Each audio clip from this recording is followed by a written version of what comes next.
Okay, well, it's good to be with you today. Sorry we were not here last week. PM and I, I don't want to go into too much detail, but PM and I came down with, we caught something from one of our little great nephews at Thanksgiving.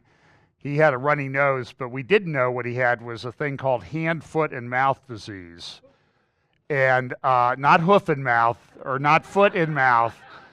Hand, foot, and mouth disease, and it's nasty. It's like having the worst sinus infection, cold. We had fever, drainage, sores all over our hands, in our mouth, on our feet. We could barely walk for 3 or 4 days. So appreciate your prayers. That's why I was not here last Sunday, because it's highly contagious. In fact, my managing partner said, "Don't you dare come into the office with that thing, and until you're, something like certified clear."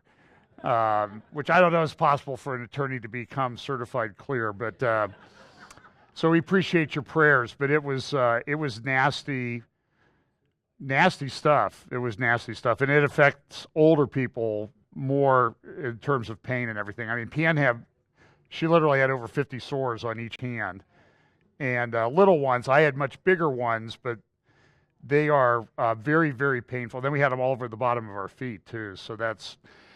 So anyway, today we're going to talk, you might be surprised about this, we're going to talk about that thing called Jerusalem, that thing about Jerusalem. It seems that every week as we go on, that there are more and more, I could just sit up here and read off a few things, headlines for a long time that sort of indicate where we are on God's prophetic time plan. And as we get closer and closer to the end, it seems that every week I pick up the newspaper and there's something like screaming at us like, unprecedented, never happened before, we've never seen this. And it's happening in many different areas. For example, we spent a lot of time in Southern California. We love California, have family there, and it's not uncommon to have these fires, but the fire here, a couple of these were just quite large, and they came very close to some rather heavily populated areas of Southern California. For example, the large fire there on the left up near Ventura and Camarillo, Santa Paula, Ojai. Just a beautiful country. I mean, I remember playing golf one day in Ojai, surrounded by these mountains, and when the sun sets, the sun hits the water and it turns the mountains around. They call it the pink moment, and it's just stunning. I mean, that these dozens of square miles of land is just burned, and homes and horse farms and that type of thing. This picture on the left was a picture that someone took, a video that someone took driving down through the Sepulveda Pass on the 405 freeway, about 2 miles north of Sunset. About a half mile, if you've been there, about a half mile from the Getty Museum, which is the richest art museum on the planet, probably richer than the next 10 art museums combined in terms of endowment, maybe even the next 20. On the other side of that mountain to the left, I mean, the next exit down is Sunset. That's where it goes over through Beverly Hills, past UCLA and Westwood, Bel Air. On the other side of that mountain there on the left is Bel Air, which is some of the most expensive real estate in homes. And there were a number of homes that were burned. A lot of celebrities had to evacuate and that sort of thing. But it's just, the pictures are, I guess, what you would call apocalyptic, is the best way to describe them. So I've got a few couple news items I think are important. And then we're going to get into that thing about Jerusalem. That's going to be the focus of the things today. Okay, so here's the Pope. And about every week, it used to be every month he would say something that was cringeworthy. Then it was every week, and now it's like 3 times a week. The other day he said something about wanting to rewrite the Lord's Prayer. And then this morning, this was reported, or yesterday, in the interview in Christian News, they interviewed Mike Gendron about it. And he said that The angel's greeting to Mary as being full of grace meant that Mary was without sin. Look at what he says in here. Bergoglio, also known as Pope Francis, delivered an Angelus address during which he claimed that the angel Gabriel's reference to Mary as being full of grace meant that there was no sin in her. Most Bible translations use the term highly favored, while a few use full of grace. Through this wording, Gabriel reveals, quote, reveals the new name which God has given her and which befits her more than the one given by her parents. He said that being full of grace meant that Mary was full of the presence of God.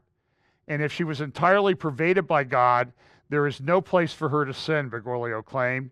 This is extraordinary because, unfortunately, the whole world is contaminated by evil. She is the only always green oasis of humanity, the only uncontaminated one, created immaculate so that she could welcome fully with her yes God who was coming into the world. Listen, this is just false. What does Mary say in the Magnificat? God, my Savior. She needed a Savior just like everybody else. She was a fantastic woman. That doesn't mean she's... This is heresy. There is one righteous, Jesus. One mediator between God and man, Jesus. This is false teaching on an epic scale. Now, this week there was an argument, and I apologize. I may do this next week. I just did, because of everything that was going on with the president and everything. But this was an important case that was heard in front of the United States, the Masterpiece Cake Shop case. And the oral arguments, you can get it. You can go to the Supreme Court website, and they have the oral arguments are up in an audio format. They don't allow cameras because they think that lawyers would preen for the cameras. Like that's ever really going to happen. I mean, really? You mean you think we're all like Lori Allred? Well, there's enough of us, I guess, enough of them that are like that. But the audio is up. The transcript of the arguments is up. It was a fascinating case. I'll just share with you what Jordan Lawrence wrote. I think he's with Alliance Defending Freedom. He said this: during the Masterpiece Cake Shop case, this is from National Review, oral arguments at the U.S. Supreme Court on Tuesday, the two attorneys opposing cake artist Jack Phillips argued that the justices should not protect Phillips' freedom to abstain from creative expression he disagrees with. Their primary argument was that, in their opinion, it is too difficult to draw lines protecting people's First Amendment right against compelled speech, so the High Court should not protect Jack's rights. But the correct answer cannot be it is too difficult to draw a line, so no line will be drawn. That would mean the government could force businesses to create messages, including words and symbols, that they oppose. The Supreme Court has never ruled that way. And again, he offered to sell them the cake, but it was because he would not put on the cake and create and he is an artist. If you look at some of the cakes that he makes, he's out, I think, in Lakewood, Colorado. A good Christian guy. Again, I would suggest that he just say, I sell a cake for weddings. And this cake has a man and a woman on it, painted in and the frosting like me, and it's got the Bible verses about God created man and woman, and a man shall... And if you want to buy that cake, fine. That's the only one I sell.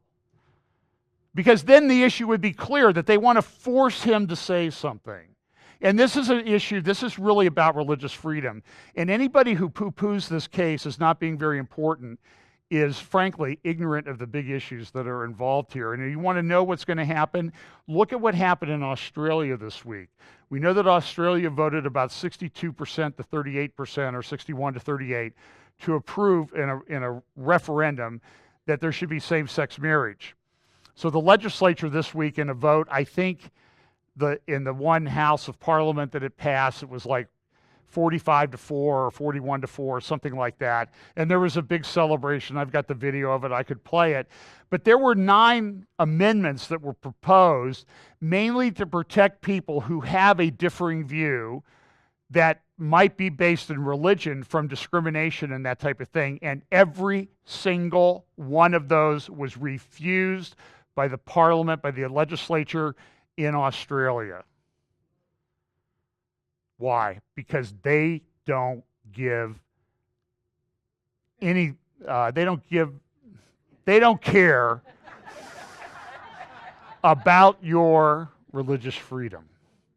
They want to silence you. They want to shut you up. And if you saw the arrogant, self-righteous couple that is putting this guy out of business, he lost 40% of his business because they're more important. They are a bunch of egomaniacal, self-righteous, self-absorbed people.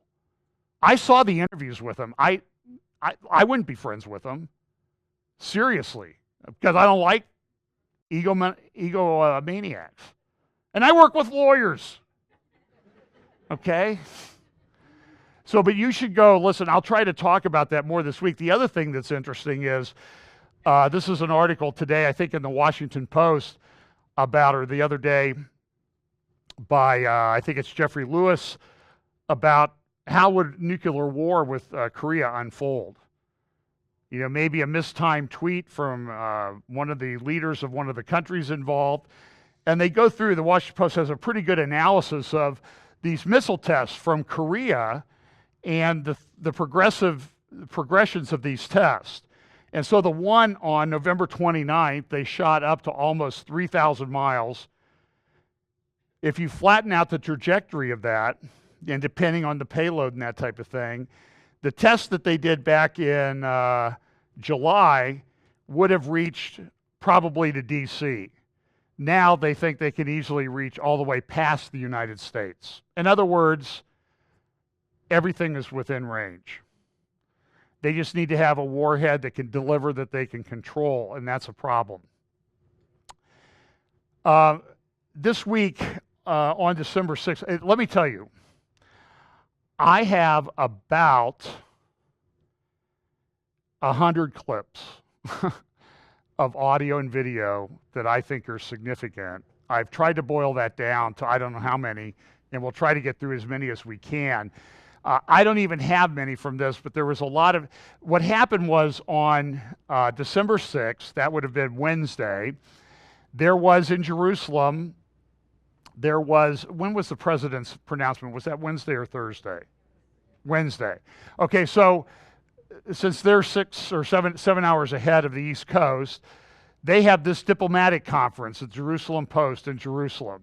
And they had Naftali Bennett, they had the Justice Minister Shaked, they had Yair Lapid, they had other politicos. Caroline Glick was on a panel. I'll play a little bit of hers right at the end today because I thought it was appropriate, kind of a good wrap-up for the week. So I don't even have a lot of these videos, but one of the things that we need to keep in mind is that Netanyahu was there, he gave a speech, and he talked about the threats that are faced. And he had this nice big map behind him. And hey, we got to get that map, man, for here. You guys, you got to get that map. So I have that behind me so I can just kind of walk around and nobody's listening back there.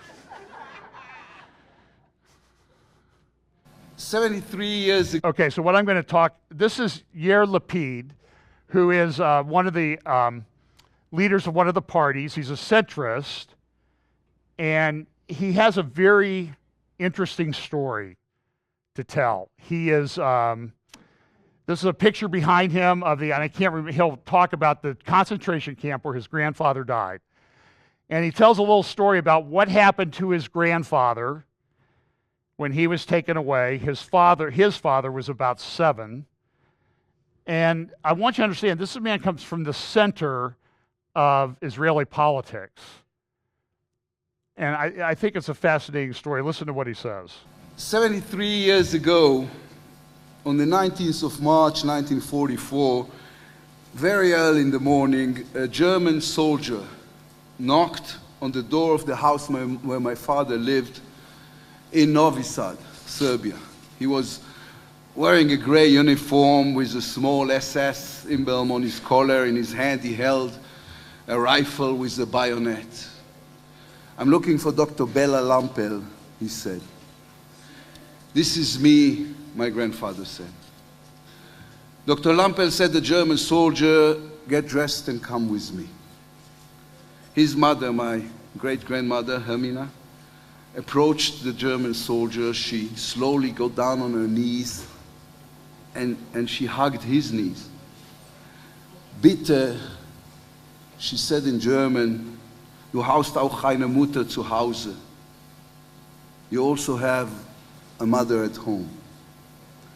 The SS officer didn't look at her. Get dressed, he ordered my grandfather again. My grandfather got dressed and picked up a small bag which was waiting by the door.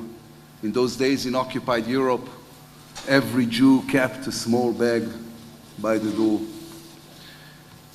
He went to my father, a 13-year-old boy who was lying in the big bed, watching from under the covers. My son, he said, I'll either see you again or I won't. And he didn't. My father never saw his father again. My grandfather died in the Mauthausen concentration camp only 2 weeks before the camp was liberated. I went there not long ago with my sister at the invitation of the Austrian government. We stood in the gas chamber in the camp. I'm not a mystical person, but I knew, I physically felt in my body that in the final moments of his life, he didn't just wait for death to come. He clawed and scratched at the door with all his strength and screamed and fought until the end because he had a child, because he wanted to go back home to his child. When I was 13-year-old, I asked my father, why didn't they run away? He said, because we didn't have anywhere to run to. In the whole huge world, there wasn't one place, one country to which the Jews could escape. There was the Jewish Air Force to bomb the train lines which led to the concentration camps. There was the Jewish Navy to take my father to a safe harbor. There was the Jewish state in which free Jews could protect themselves by themselves. There was no one to do it for them. Israel is a country which chooses life. In the book of Deuteronomy, it is written, I have set before you life and death, blessings and curses. Now choose life so that you and your children may live. That choice is the reason that in the 70 years that have passed since the UN resolution, Israel has become a strong, fascinating, and prosperous country.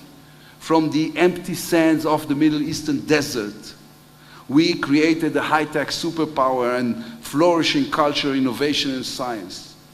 Israel is also the only real democracy in the Middle East, a country which proudly protects human rights, minorities, the LGBT community, freedom of religion, and freedom of speech. But Israel's success hasn't removed horror and hate from our lives. They are always there. They may have changed shape and their modus operandi, but their victims are always the same, the weak and the innocent. Like Israel, the enlightened world has also hit by it again and again. The Twin Towers in New York, the underground in London, and the train in Madrid, the promenade in Nice, the Bataclan nightclub in Paris. This is a war. It is a war. 70 years after it was founded, Israel is the only country in the United Nations which another country, Iran, is openly threatens to wipe off the face of the earth. Once again, we are talked about in terms of a final solution, of total eradication. And the word doesn't even skip a bit. Iran is building military bases in Syria, only a few kilometers from our border. A country which threatens our complete destruction is once again building the capacity and the capability to do exactly that. The new reality in Syria is that Iran is going from boots on the ground to roots on the ground. This is why there is no scenario in which Israel can or should ever be expected to return the Golan Heights.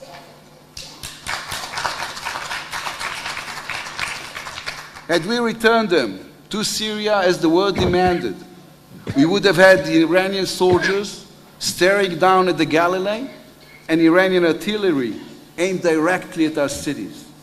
This is the time for the world to recognize full Israeli sovereignty over the Golan Heights, and this is also the time for the entire world to recognize United Jerusalem as the capital of Israel.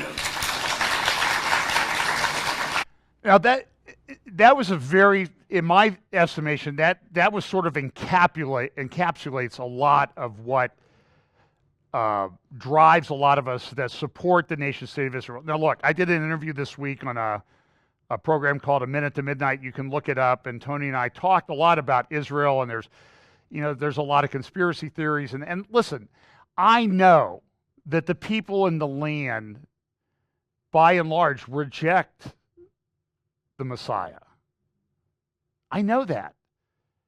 I know that in Ezekiel chapter 36, though, it says that he'll bring them back into the land when they don't deserve it. By the way, just like you get saved when you don't deserve it either. And that he will then put a new heart in them when they're back. Now, we're waiting for that day. But there are people that think they can interfere with God's plan by getting rid of those people. And Mr. Lapid was quite correct to identify the threat of Iran, the leader of whom has written a book calling for the destruction of the Jews. It has not changed. And he was right.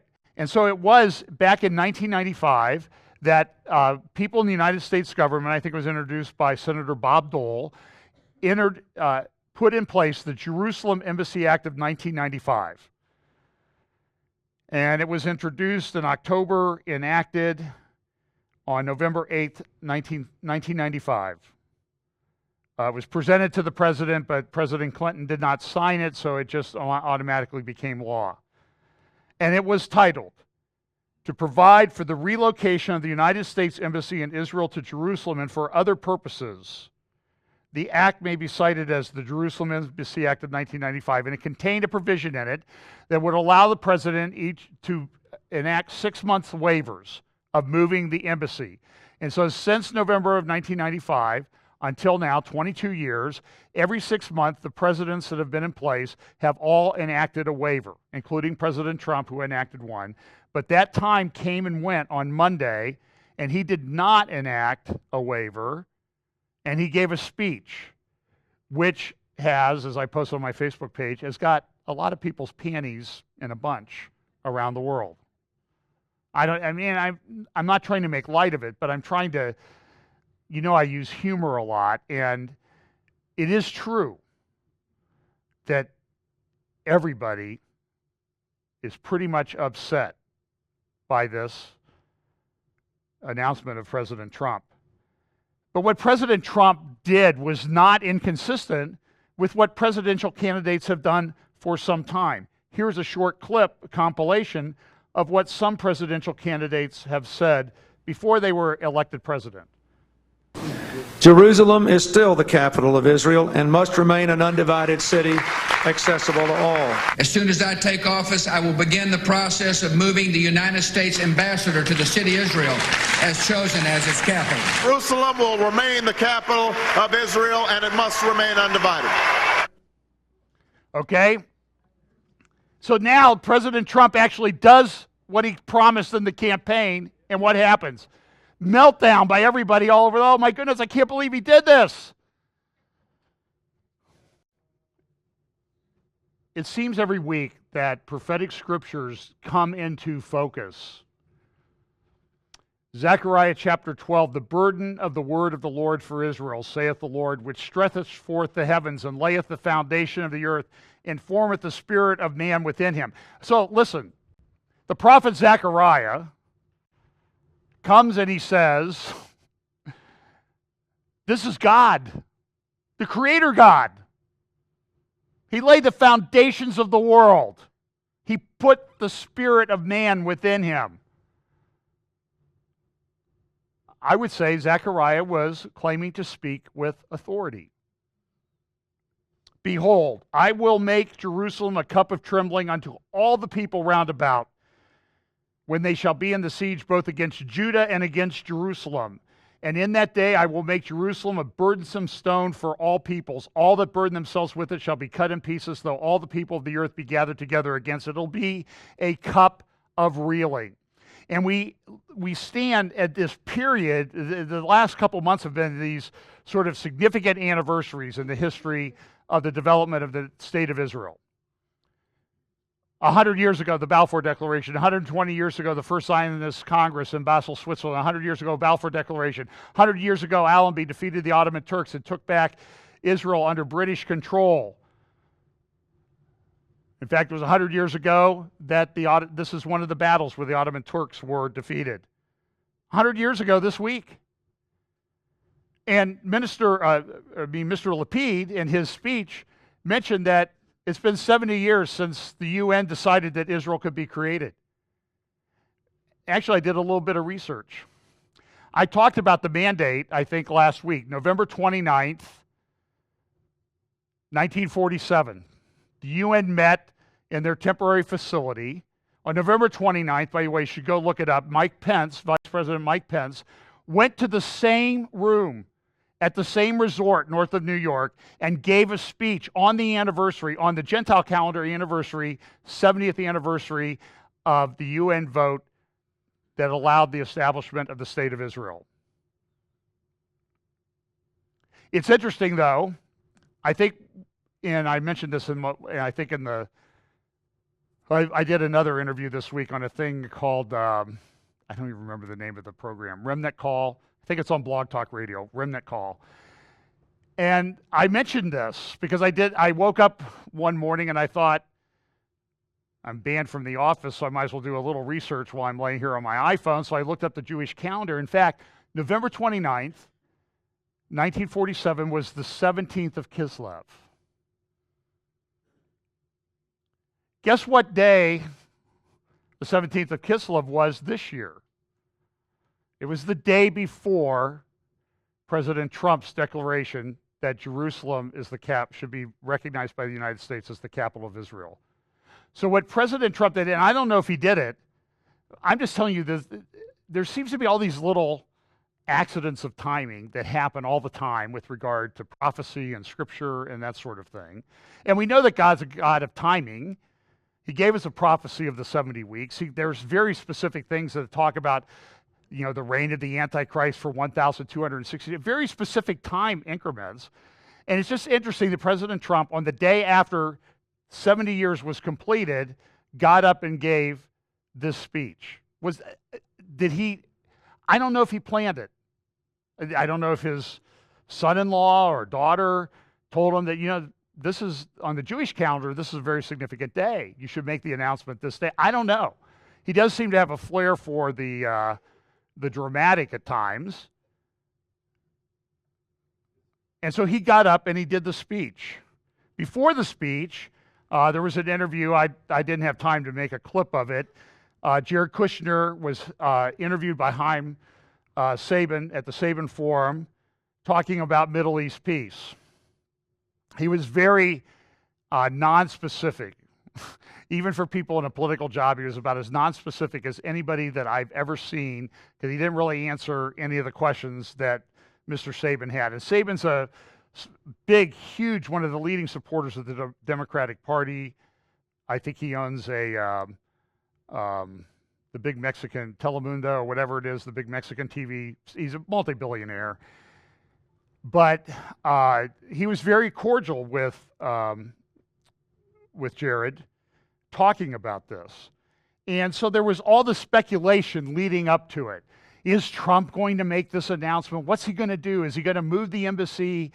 What's going to happen? And Trump was very close to the vest. Nobody knew. The Saudis came out and said, Well, the Daily Star in Lebanon said, no offense, Mr. President, Jerusalem is the capital of Palestine. No offense, Daily Star, there is no Palestine country. It's been called that region, but there's never been a Palestinian state. King Salman warned against the embassy moving to Jerusalem. And so then on Wednesday, the president, with Mike Pence standing behind him, got up and said, Jerusalem is the capital, and here is what he said and what he did after his talk. After more than 2 decades of waivers, we are no closer to a lasting peace agreement between Israel and the Palestinians. It would be folly to assume that repeating the exact same formula would now produce a different or better result. Therefore, I have determined that it is time to officially recognize Jerusalem as the capital of Israel. While previous presidents have made this a major campaign promise, they failed to deliver. Today, I am delivering. I've judged this course of action to be in the best interests of the United States of America and the pursuit of peace between Israel and the Palestinians. And you see him there holding the proclamation. So they put this up. They've got this nifty thing on the walls of the old city of Jerusalem that they can project lights and laser up there. They had great shows that were there when we were there back in May during the 50th celebration of the reunification of Jerusalem. At the municipal building, which was literally right across the street from where we stayed, they put up this at the municipal building. Beautiful plaza there just off Jaffa Street. Prime Minister Netanyahu had this to say. This is a historic day.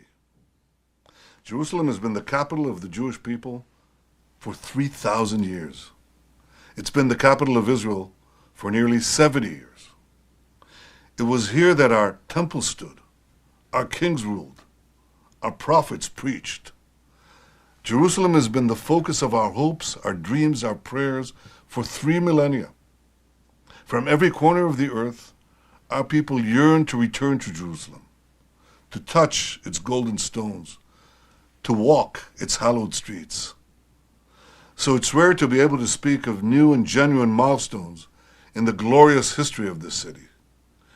Yet today's pronouncement by President Trump is such an occasion. And he's right. And I'm not sure what...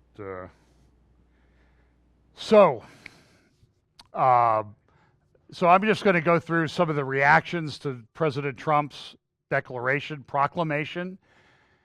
And I think you need to keep in mind Zechariah 12 that says, Jerusalem will be a burdensome sort. It'll be a cup of reeling. People will, for lack of a better term, they'll totter around like they're almost drunk, trying to figure out what to do with Jerusalem. And boy, did you ever see that this week. Now, Jewish people, Lapid and others, Prime Minister Netanyahu had instructed his ministers that were actually in his cabinet to not say anything about Trump's speech in advance at the diplomatic conference. Now, people like Minister Lapid and Caroline Glick and others did say something because they knew pretty much by then what President Trump was going to say. But, so for example, here's from Foreign Policy. The Palestinians felt that they were blindsided. Oh, we can't believe this actually happened. That's because they've been coddled to by American governments for years. They get millions of dollars. The Saudis, even though King Salman had come out and said, don't you dare do this, in the back channels, they're pretty much saying, they don't have a big problem with it. They knew it was coming. It was going to happen. They've even floated some proposals that the capital of a newly created Palestinian state would be in Abu Dis, which is just east of East Jerusalem. It's not actually within the confines of East Jerusalem. And they brought a boss down there and they've said, you're going to settle in the next 60 days or whatever. We're cutting you off. So we'll see. I mean, the Palestinians have played this game. it's pretty incredible. So the Saudis have kind of let it be known they support whatever plan it is that Trump's coming up with. So there's all these different proposals. One of these proposals is a two-state solution. It would look something like this. And you see the city confines of Jerusalem, and East Jerusalem would be that part in the green inside the black line. Another is a sort of a combined state, almost like a confederation, where people would have different rights. It would be not too dissimilar from how we treat some of our Indian Native American tribes. This is another two-state solution, and you see it gets very difficult to make sure that all the land equals out and the Palestinian land is broken up. And the problem is, and you see this over and over in the discussion about it, is that in Israel, they just talk about Israelis, which means Jews and Palestinians. But in the green areas, they don't want any Jews. They want it to be Judenrein. I mean, they talk about who's the apartheid state? Everything is flipped upside down in geopolitics when they talk about this. Boy, just everywhere you looked, everybody was angry. The Pope said, "Don't you dare do this, Donald Trump." And warnings mount as Trump recognizes divided city as Israel capital. Trump upends decades of policy. There are all these threats. Oh, there's going to be violence. It's going to be awful. The world's going to melt down. And it may, I don't know.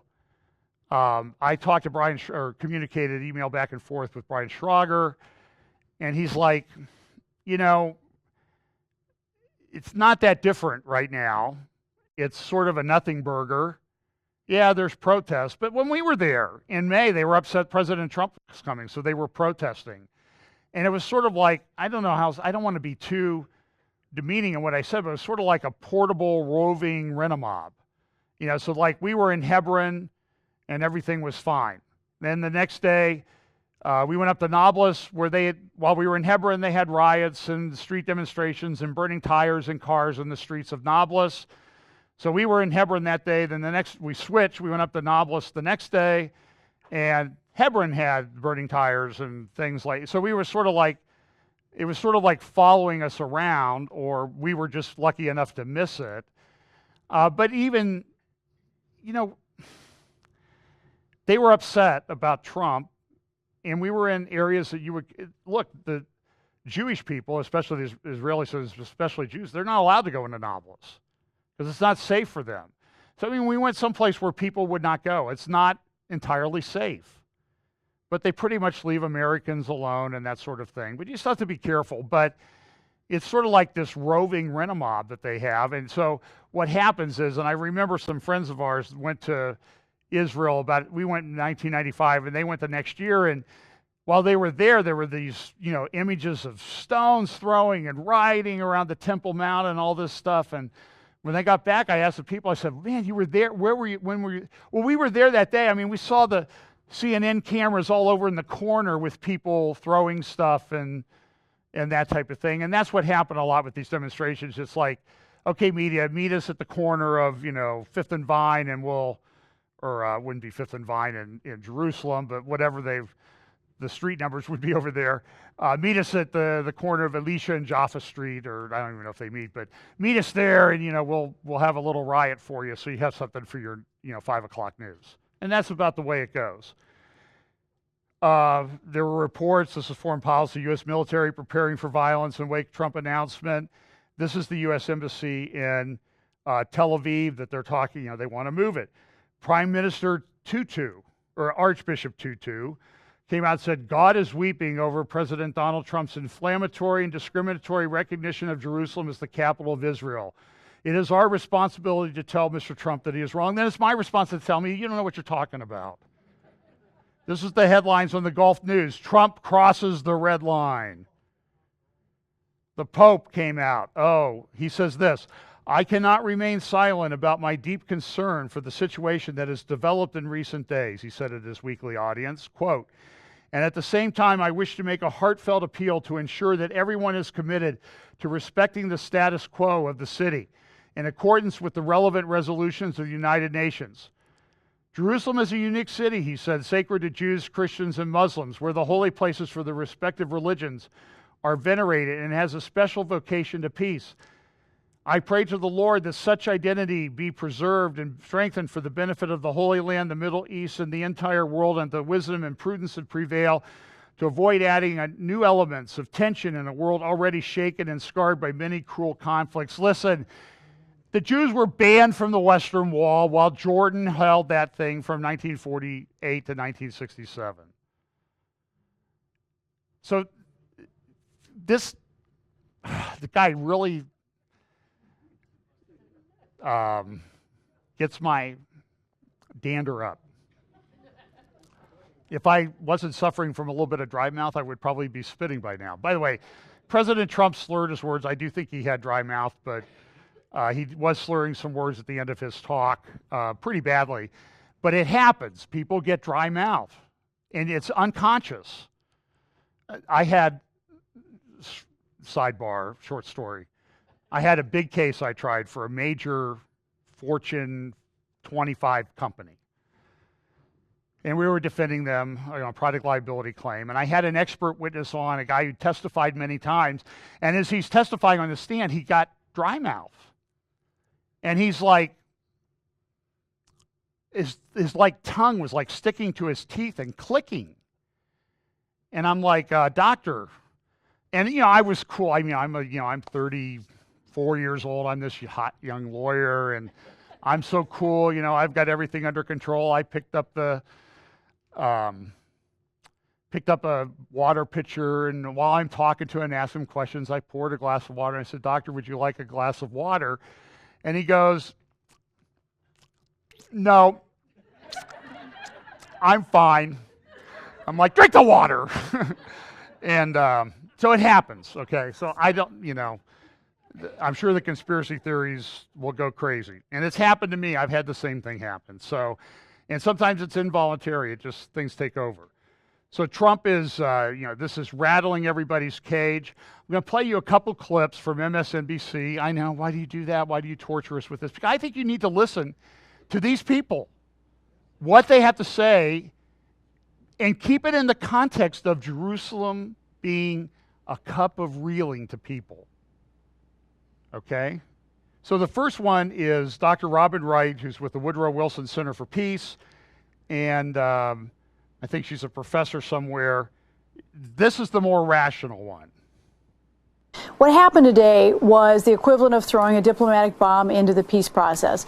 The president decided that he wanted to do what every Republican and Democrat president for the last 70 years has refused to do, and that is recognize Israel as the Israeli capital before there is a peace process. There has always been the working assumption that this was going to be a reward for making peace and not something that was handed out on a silver platter beforehand with nothing tangible in return. And that's the problem for the Trump administration. It's taken this grand gesture, which the Israelis deeply wanted. He's responding to a campaign promise and addressing his base.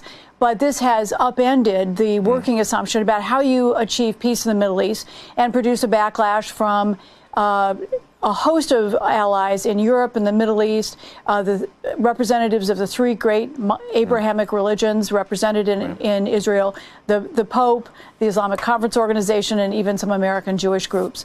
This is the beginning of what could be a very turbulent period. And she may be right. So I thought that was a fairly rational, lefty, Woodrow Wilson Center, what you would expect. Now, the next clip is from Morning Joe. I don't have the clip where George Will, what happened to him? I know he's a baseball fan. Did he take a baseball to the head at the Washington game? Maybe three of them. And, he said, well, there is no peace process, and this is what you would expect from him. I mean, he really hates Trump. And then, of course, we have our throw-up-the-leg friend, Chris Matthews, and then Peggy Noonan. I want you to listen to what they say and watch Mika Brzezinski and Joe Scarborough's reaction on some of this. I think the only hope for peace is a portion of East Jerusalem, maybe all of it, and that's what Clinton tried to do at Taba at the end of his second term. Because if you don't give the Palestinians hope that they can have national integrity and have a capital where they believe it should be, you're going to have an unending problem. By the way, deaths are coming now because of this. You can just bet in the next few weeks we're going to have hell to pay for this totally erratic decision by this president. Every party that's had the White House since '48 has recognized you have to be careful over there. And I lived over there right up Damascus Gate, right where that picture was. And I had to tell you, everything is intricate over there. Bethlehem is intricate with the Armenian church and the Catholic church. Everything is intricate. The guys with the ultra religious people and the Jewish community and the Arab call to prayer, it's all intermingled and intricately combined. And to mess that up now makes no sense for anybody to do that. It's not in America's interests. And I don't know whose interest in Israel it is. When you make a big decision about like this, a big change, there should be a reason beyond, oh, but I mentioned it in the campaign and I said I'd do it, so now I must do it. You make a big change like this, you have to come forward and make the case that it makes something better, that it will improve any situation there, that it will make people safer, that it will add to that decision in any way. Without that, it just appears to be another antic decision made without full information.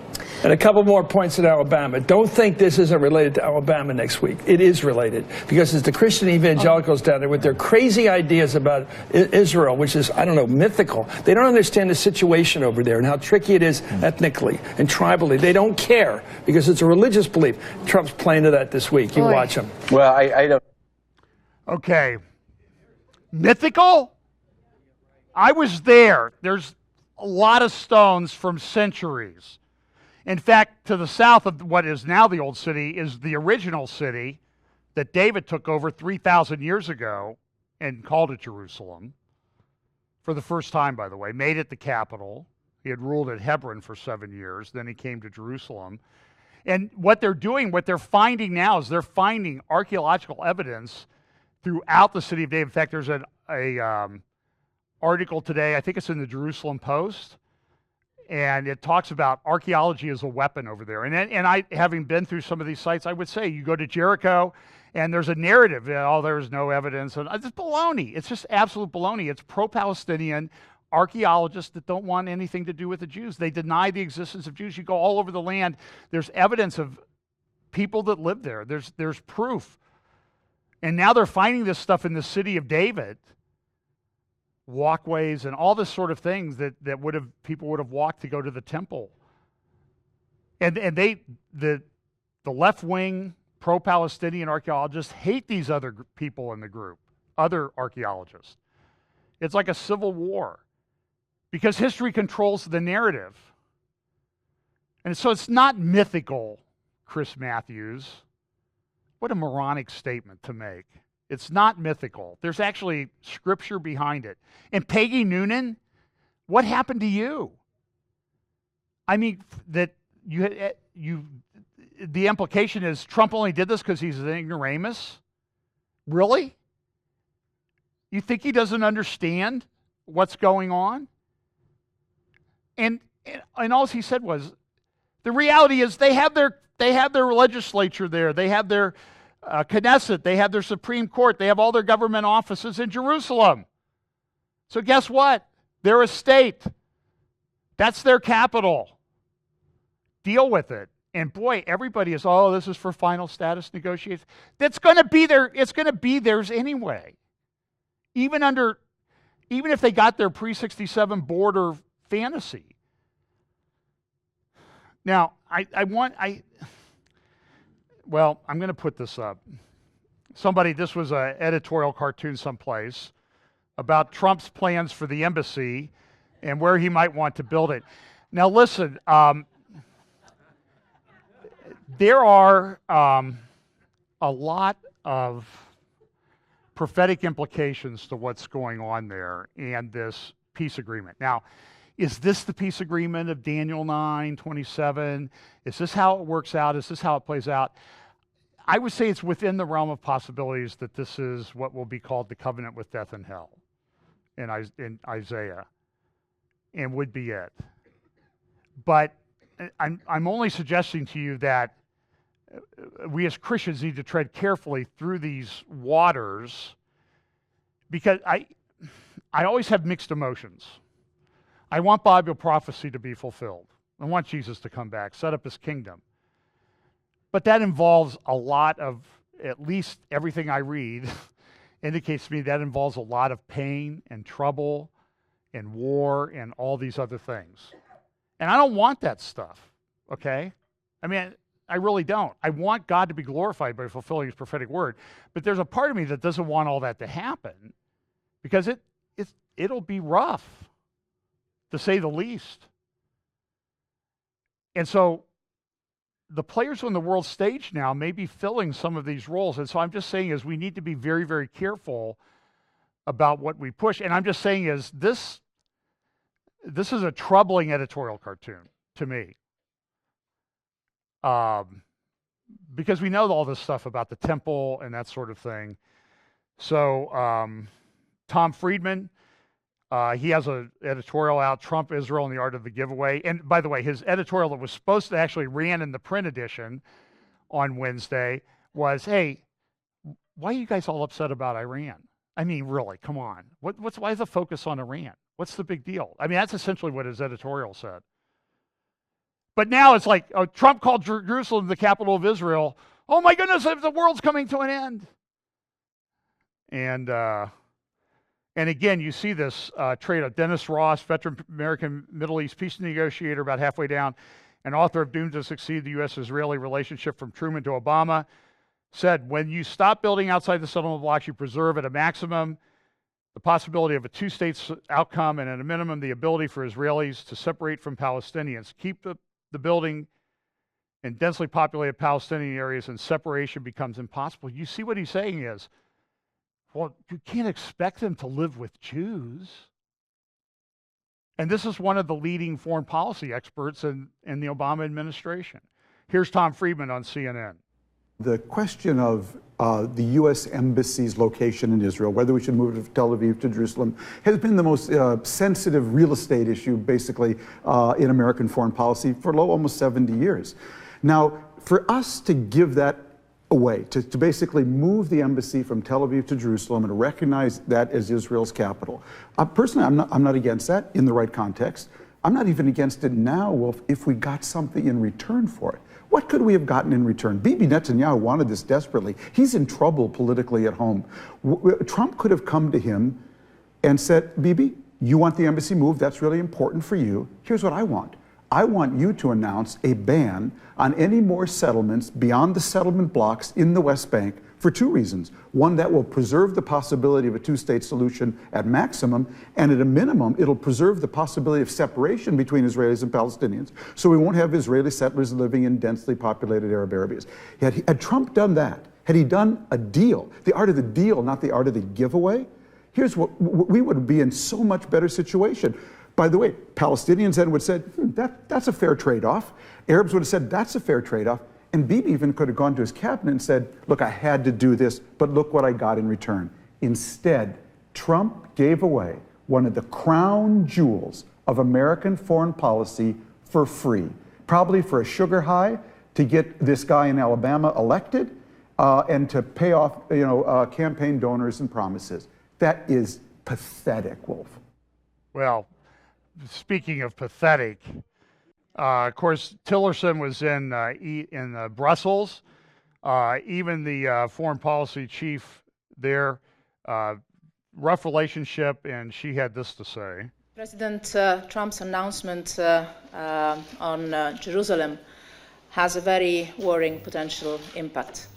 It is a very fragile context, and the announcement has the potential to send us backwards to even darker times than the ones we are already living in. The recognition by Donald Trump of Jerusalem as the capital of Israel will do grave damage to the prospects for a just and lasting peace settlement between the Israelis and the Palestinians, which has been British and indeed American foreign policy for decades. Was she consulted about this announcement, and if so, what did she say?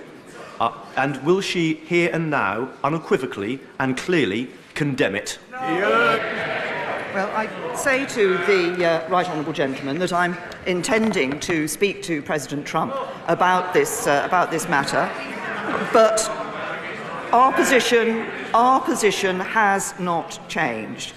Our position, as he says, has been a long-standing one, and it's also a very clear one, that the status of Jerusalem should be determined as in a negotiated settlement between the Israelis and the Palestinians, and Jerusalem should ultimately form a shared capital between the Israeli and Palestinian states. That is, we continue to support a two-state solution. We recognise the importance of Jerusalem, and our position on that has not changed. By the way, did you see the announcement this week about the arrest in England of people who were plotting to assassinate her? And they don't get it. Now, I'm going to turn down the sound on this, so just so you know. So this is baby Macron talking, and he just says, it's like they have this set, like you go to diplomatic school and you have to do this and say this sort of thing. And this morning, I just captured this just as I was walking up here. Prime Minister Netanyahu and Macron are meeting, and Netanyahu will be in Brussels tomorrow to meet with representatives of the EU. And he gave his speech at the diplomatic conference, and you can see the countries in red: North Korea, Iran, and this land bridge that goes across there. And he was talking about specifically what are the problems that he has. Iran, they came out and said, in his talk at the Jerusalem Post Diplomatic Conference, you can find it online. There's like a 6-hour thing, but you can find it about in the middle. He talked about the main threat being Iran. He echoed what Mr. Lapid had said in his speech that I played for you earlier, that Iran really is the threat. And we shouldn't lose focus over this, we're going to have a Palestinian Arab meltdown. The real threat is Iran. They're really there, and they're a real threat.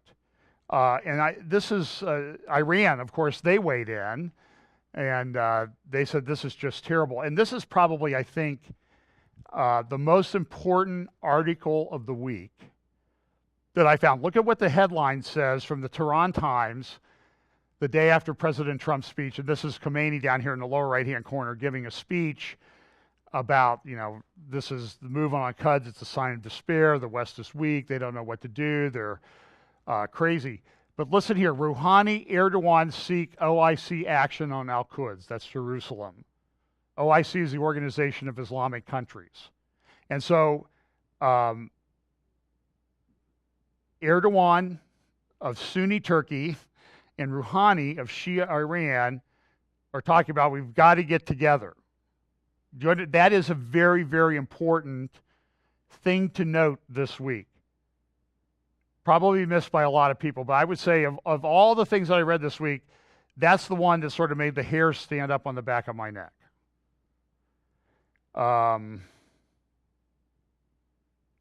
Jerusalem anger, it wasn't that bad. Here's a professor, I can't remember her name right off the top of my head, speaking on the I think on the BBC. She's a professor at Exeter, University of Exeter, of Arab and Middle East studies. So you can wonder where she's coming from. No, he's not right. He doesn't know anything about it. I tell you what the Middle East doesn't really need right now is a know-nothing American president like Donald Trump. And the reality is that the American president has endorsed an illegal situation. Israel is in illegal occupation of East Jerusalem, Arab Jerusalem, and its sovereignty over West Jerusalem is not recognized by the international community. That is a legal fact. Now, Donald Trump has chosen to violate international law by endorsing something very illegal, which is Israeli control, sovereignty over Jerusalem, calling itself the capital, this kind of thing. This is very, very bad. There's no two-state solution possible. If Jerusalem has gone out of the equation, so we can forget about that, please, let's discuss it. Now, when you say how they should, I don't know how they should, but I know how they feel. They will protest, they are angry, and they have every right to be angry.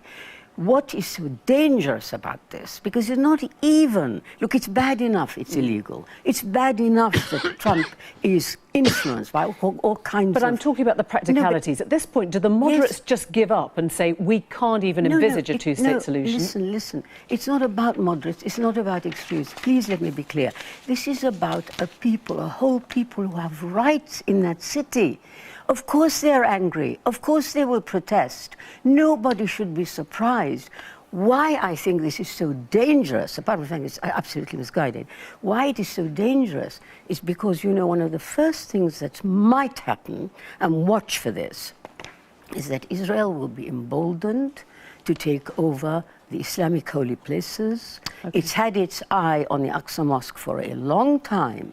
And if they take it over now with lots of new self-confidence, watch what happens. Let me put this move is Now, the interview, I'm going to skip over this. This is Ambassador Mark Regev, who from Israel to Great Britain to the UK, and he gives a great defense about what's going on. And the interesting thing is this reporter I mean, do you see how deferential she was to the Islamic studies professor? She is, well, just watch a little bit of this. I mean, this is amazing to me. Whoops. Rats. Hang on. Because, you know, one of the first things had its watch. Why are we denied the right to choose our own capital city, a right that every country on this planet has? So you can call it what you want, the Palestinians can call it what they want. My question to you is, from what you have seen so far of Donald Trump, what is it that makes you think he is a classy peace broker? What is it that makes you think he's committed to solving the world's crisis, that he has a firm grip on international relations? Do you really want to tie your country's future to him as a peace broker? I would urge you to look at this decision on the substance, and the substance is positive. So why is there a problem with recognizing Jerusalem as Israel's capital? All the issues of borders can be negotiated. It's extraordinary that you are putting that question to me. You know this area. You know the complexities inside out. You have a responsibility, don't you, to tell him. You know, she's preaching at him. And, you know, listen, this guy, he goes around and he talks about, oh, this is terrible. This is Mahmoud Abbas. Oh, we got to do this. This is terrible. This we're going to, you know, somebody sent me a little joke thing. It's called the Palestinian death calendar. And it had, you know, day of rage, day of really mad, day of anger, day of, you know, all this stuff on the calendar. And I don't think it's, you know, I don't think that's being too facetious in the way that it goes. And so there's all this rage about it. And listen, Abbas runs around, this Jerusalem is our undivided capital. Does any one of these people ever say anything to Mahmoud Abbas other than a solid American or Caroline Glick or Melanie Phillips or somebody that really has a handle on it? Nobody ever says anything to him. He's allowed to run all over the place, spouting these lies. You want to talk about mythical? That's the mythical history in the Middle East right there.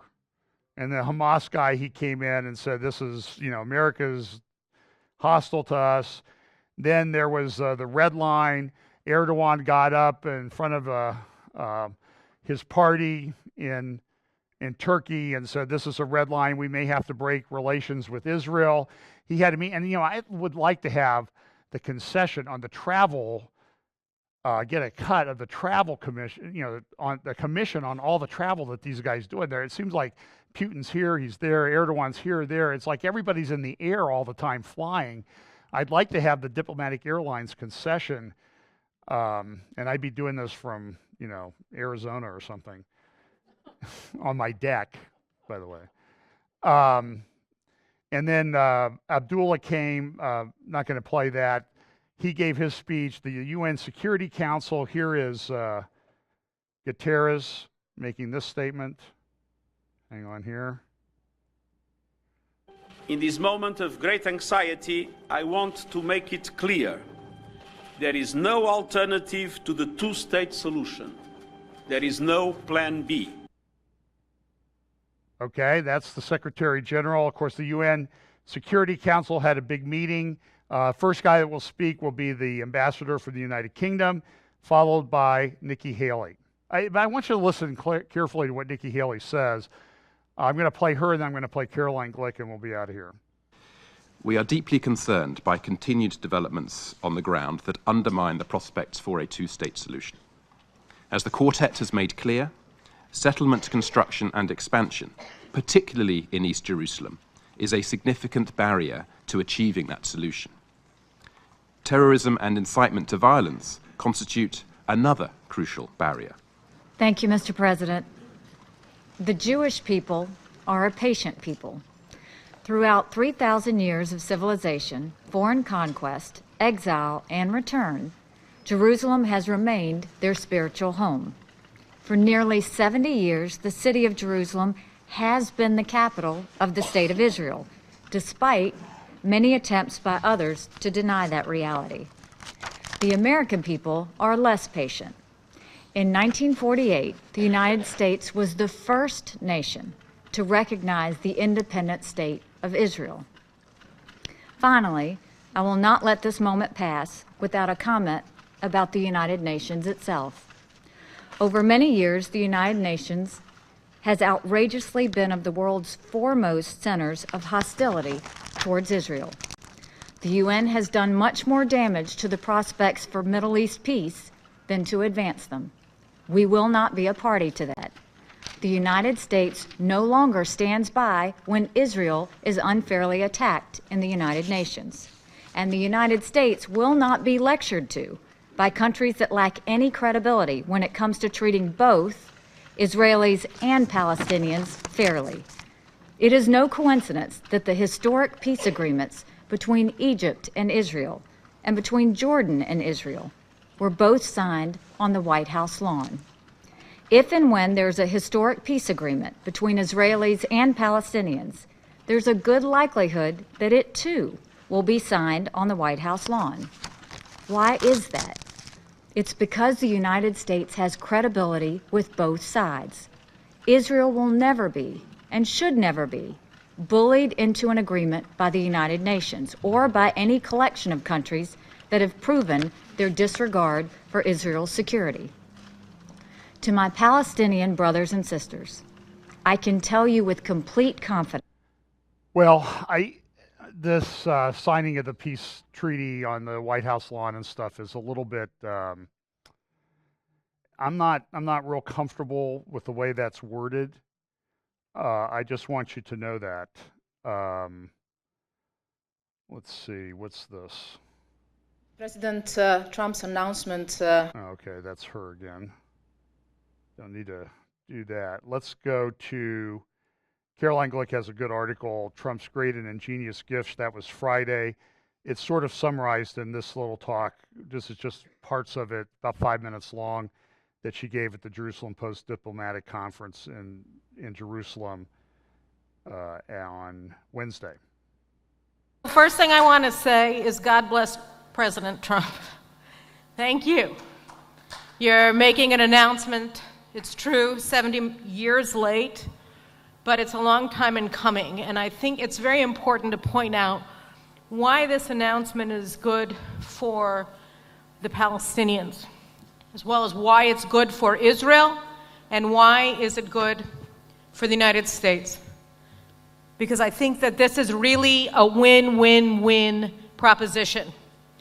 And what we're seeing is that by not bowing to Abbas's extortion, Trump is saying, no, this isn't going to work anymore. It's not going to work for the PLO anymore. To keep your own people hostage to your extremism and refusal to accept reality, that Israel exists, that Jerusalem is its capital, and that if you really want to make peace with Israel, then you have to recognize reality. So if this goes on, then he's right. This will be the end of the peace process. Or he'll be replaced by Palestinian leaders who are actually willing to base their policies to advance their people on reality, that they have to live in peace with Israel. In other words, on the one hand, it's possible that the Palestinian people who have been living under PLO tyranny, that has been holding their children hostage and indoctrinating them to become killers, is about to end. Or it's possible that it's about to end, which means that they will be free of tyranny, or It's about to be ending and replaced by a truly moderate Palestinian leadership that's going to be willing to make peace with Israel for the betterment of the Palestinian and Israeli people alike. So either way, the Palestinians win out by this. They're not going to be led by the nose any longer by leaders who think that the way to move forward is by killing people. From Israel's perspective, this is a win because we're not going to be discriminated against by our closest ally anymore. Israel is not going to be the odd man out, the only country in the world that the United States doesn't locate its embassy inside of and doesn't recognize its capital city. This is an extremely, extremely important event for Israel, and it's a reason for us to celebrate. Now, a lot of Israelis say, well, we already know what our capital is. What do we need? What do we care if the Americans recognize it? We're so used to being treated poorly that we figure it's just taken for granted. Of course they're going to discriminate against us. But this is actually a great opportunity for Israel to welcome all of the nations of the world to recognizing our capital city and to recognizing the reality that Israel's not a conditional country. Because at the heart of it, and this brings us to what's good about this for the Americans, at the heart of this move, at the heart of this declaration that's upon us, that's going to happen at 1 o'clock in the afternoon Eastern Time, 8 o'clock in the evening Israel time, apparently. What's going to happen is that the most powerful nation in the world is going to begin to base their Middle East policy on reality for the first time, essentially, in 70 years.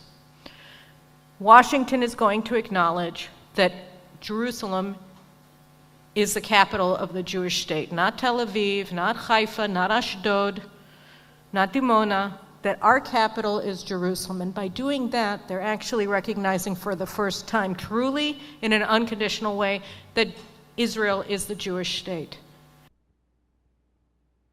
And then she's right. What is the capital of it? Well,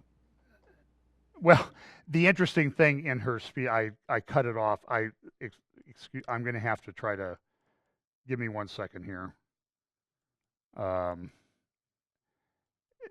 you mind if I play this? Okay. First thing I want to say is policy on Jerusalem. So this is what the State Department was asked questions about this. This is kind of humorous sidebar. Okay, so here we go. Here's the State Department. Recognizes Jerusalem as the capital of the state of Israel. So the answer to the question is Jerusalem, correct? That's exactly right. What country is Jerusalem in? The president recognized Jerusalem as the capital of the state of Israel. Does that mean then that the U.S. government officially recognizes that Jerusalem, the municipality, lies within the state of Israel?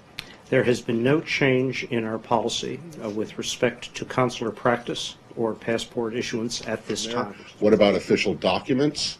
Will they say Jerusalem, comma, Israel? What about the mailing address of the consulate, or the street address of the consulate? I've already commented that on consular practice there is no change at this time. With respect to maps, we are, of course, examining that issue, and when we have a decision, we will announce it with respect to how we will treat Jerusalem for official USG-produced mapping purposes. Well, why didn't you do it on the 4th? That's the legal requirement of the Act. Every 6 months a waiver has to be issued. You didn't do it on the 4th. You did it on the 6th. We believe, and I believe... Jerusalem in Israel? We recognize Jerusalem as the capital. That is not my question. We recognize Jerusalem as the capital of Israel. I'm not going to go on and excuse me, let me finish, and continue to answer the same things that he just answered for 20 minutes or so for all of you, Assistant Secretary of Very easy State. question to answer. When President Trump visited the Middle East, and he went to the Western Wall and prayed, what country was he in? I'm sure you think this is very cute, but I don't think it's very cute. I think it means to say, what country? We are recognizing movement on any movement for Jewish national self-determination that doesn't involve Zion, that doesn't place Zion at the center of our aspirations as a nation, is not real. And when the United States of America pretends for a second that there can be peace without Israeli sovereignty over Jerusalem, they're not basing their policy on reality. So I don't know what the policy is going to be going forward for the United States of America. but I do know that it stands a far better chance of succeeding than all of the policies that have preceded it, because for the first time, the United States of America's Middle East policy will be based on reality. That is an amazing thing. So for anybody wanting to make America great again, the way to do it is by making America's foreign policy based upon the realities in the world as it is. So again, let me just end this conference in anticipation of a speech that's going to be given by President Donald Trump this evening, 70 years almost to the date after Israel was established, which will finally recognize our capital and say, God bless you, President Trump, and God bless America. Thank you very much. Well, listen, we need to talk about this. We'll talk about this in the weeks to come. Because, as I said, I have these mixed emotions because I've read the whole book. And I know in Zechariah 14, while it talks about Jerusalem being burdensome stone, and we know there's some kind of arrangement it's either forced on Israel or, it's a voluntary covenant that they make. We know in Zechariah 14, what's it say? The day of the Lord comes, thy spoil shall be divided in the midst of thee, for I will gather all nations against Jerusalem to battle, and the city will be taken, and the houses rifled, and the women ravished, and half the city will go forth into captivity. There's a lot of Bible prophecy that's still to come. And so we need to pray for people. We need to pray for their salvation. We need to share the gospel with them. And should be more motivated to do that now than ever. Let's pray. Father, thank you so much for your word. Lord, I just pray that you will give us wisdom and insight to understand the things that are coming upon the world, and that you will give us a refreshing of your Holy Spirit to guide us in what we read and understand and see and do with the information that we have. Thank you for the gift of your Son. In Jesus' name, amen.